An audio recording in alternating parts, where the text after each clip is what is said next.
Hello everyone, so welcome back to my channel and another mini vlog. তো আজকে সকালবেলায় উঠে বাকি দিনের মতোই বিছানাটা গুছিয়ে নিয়েছিলাম, তারপর স্নান করে নিয়েছিলাম। দুদিন ধরে যা গরম পড়েছে, দুপুরবেলা স্নান করতে করতে আবার ঘেমে যাচ্ছি।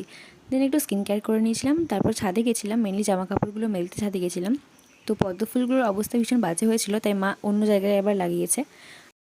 আজকের ওয়েদারটা কিন্তু অনেকটাই ভালো, কারণ আগের দিন যেহেতু বৃষ্টি হয়েছে তাই আজকে আর অতটা গরম নেই, ওই ভ্যাপসা গরমটা অনেকটাই কেটে গেছে। তো ছাদ থেকে এসে আমি একটু ব্রেকফাস্ট করে নিচ্ছিলাম। তো ব্রেকফাস্টে আজকে ছিল শসা, আলু সেদ্ধ, আর আলুর মধ্যে কিন্তু ছোলা ছিল। যেহেতু আজকে ছোলার পরিমাণটা অনেকটাই কম ছিল, তাই ছোলাটা দেখা যাচ্ছে না। আজকে সারাদিনেই কিন্তু খুব একটা গরম পড়েনি, যেহেতু বৃষ্টি হয়েছিল তাই ওয়েদারটা বেশ মেঘলা মেঘলা ছিল, আর গরমের যে ভাবটা ছিল সেটাও কিন্তু অনেকটা কম ছিল। লাঞ্চটা কমপ্লিট করার পর খেয়ে নিয়েছিলাম একটুখানি ডিম, যেহেতু আজকে সকালের দিকে ডিমটা খাওয়া হয়নি। আর তারপর বিকেলের দিকে খেয়েছিলাম একটু আম। বিকেলে প্রতিদিনের মধ্যে গেছিলাম একটুখানি ছাদে। তো আজকের মিনি ব্লগটা এত দূরই, দেখা হচ্ছে নেক্সট মিনি ব্লগে। ততক্ষণের জন্য বাই।